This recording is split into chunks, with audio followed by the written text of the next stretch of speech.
Hello दोस्तों, हमारी आज की इस कहानी का नाम है काम। फोन की घंटी बजी। करीब सुबह के 9:30 बज रहे थे और रेशमा किचन में काम कर रही थी। उसके हाथ में आटे में सने हुए थे क्योंकि उसे उसके पति रवि को टिफिन जो देना था। सुबह सुबह सभी गृहिणी की तरह वह भी बहुत व्यस्त रहती थी। फिर वो आटे में सने हुए हाथ से ही फोन उठाने गई तो देखा कि उसकी मम्मी का फोन आया था। झुंझुनाहट में उसने फोन उठाकर कहा, ओह मम्मी, मैंने आपसे कहा है कि ना कि मेरी अभी अभी नई शादी हुई है। शादी को सिर्फ 6 महीने हुए हैं। यूँ सुबह सुबह फोन मत किया करो। ऐसा कौन सा जरूरी काम था जो आप थोड़ी देर इंतजार ना कर सके? चलिए ये फोन रखिए, मैं अभी बहुत व्यस्त हूँ। थोड़ी देर में आपको फोन करती हूँ। फिर रेशमा किचन में आकर पराठे बनाने लगी ताकि रवि का टिफिन पैक कर सके।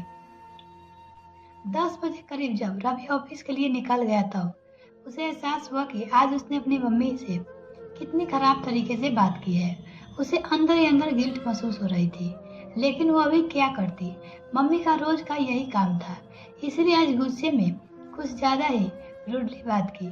इसलिए उसने जल्दी से मम्मी को फोन लगाया और कहा, माँ, आप मुझे माफ कर दीजिए, मैं सुबह कुछ ज्यादा ही बोल गई आपको। तब उसकी मम्मी ने कहा, कोई बात नहीं बेटा, गलती मेरी ही थी।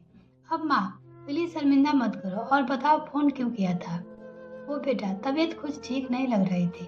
ठंड के मारे सर्दी जुकाम भी ज्यादा हो गई है और नीचे टहलना भी नहीं हो रहा है, जिसकी वजह से गैस भी बहुत ज्यादा बनती है तो भूख भी नहीं लगती। अब तू थी तो 10 बार मुझे धिक्कार करने के बाद हल्का फुल्का जबरदस्ती खिला देती थी, जिससे कमजोरी महसूस नहीं होती थी। और अब कौन पूछने वाला है। तब रेशमा ने कहा, मम्मी, आपका ख्याल रखने के लिए भाभी है ना, वो आपको पूछेंगी। अरे कहाँ बेटा, मुझ बुढ़िया को कौन पूछता है, मैंने खाया है नहीं खाया, इससे किसी को कोई फर्क नहीं पड़ता। लेकिन माँ, मुझे ऐसा नहीं लगता कि भाभी आपको पूछेगी नहीं। वो मेरा और तुम्हारा जमाई का कितना ख्याल रखती है। मैं जब तिहर आती हूँ मुझे एक कप चाय तक बनाने नहीं देते। हर वक्त ईमानदारी में लगी रहती है, मुझे बिल्कुल अपनी छोटी बहन की तरह मानती है। अरे बेटा, तू बहुत भोली है और तेरी भाभी उतनी ही चालाक है। यह सब वो सिर्फ तारीफें बटोरने के लिए तेरे सामने करती है। घर में रोज तीनों टाइम सब्जियां मैं ही काट कर बनाती हूँ, वो तो सिर्फ रोटियां सेकती है। और संडे को भी जब कोई टाइम बनाती है तब भी सारी तैयारी मैं ही करती हूँ। तुझे यह सब कैसे पता होगा? तेरी शादी उसकी शादी से पहले जो हो गई थी।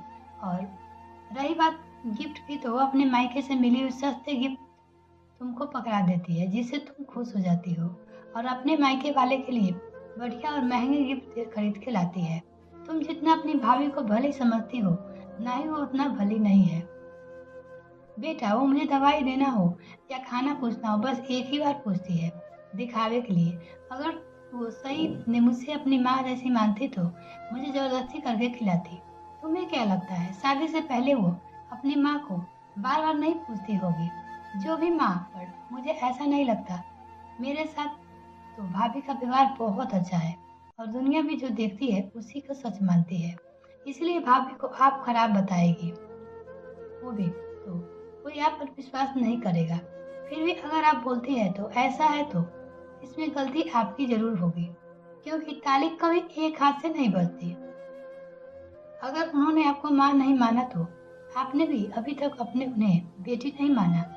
जिस तरह आप मेरी गलती पर मुझे समझाती थी, भाभी को भी समझाइए, वो जरूर समझेगी। आपको भी अपने ईगो को साइड में रखकर सास बनकर नहीं बल्कि माँ बनकर समझ जाना होगा। एक और बात माँ, आपको भी अपनी बहू से कुछ ज्यादा ही उम्मीदें हैं। इतनी उम्मीदें पालना अच्छा नहीं है।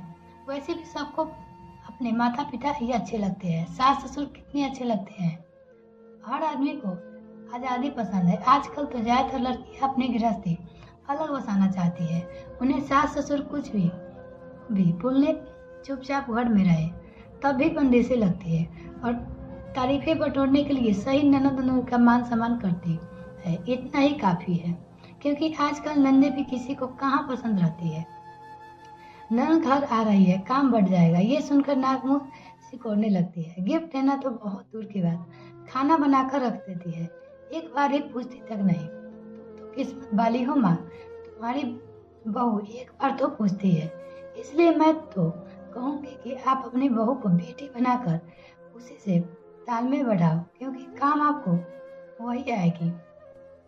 मैं तो अब पढ़ाई हो चुकी हूँ, मुझे अपनी गृहस्थी संभालनी है। देखती हूँ, 1-2 दिन में आऊँगी, थोड़ी देर के लिए। चलो मैं अब रखती हूँ, मिलते हैं फिर नेक्स्ट फ्रेंड। तब तक के लिए bye. Thank you for watching this video. तो अगर चैनल को अभी तक सब्सक्राइब नहीं किया तो प्लीज़ सब्सक्राइब कीजिए।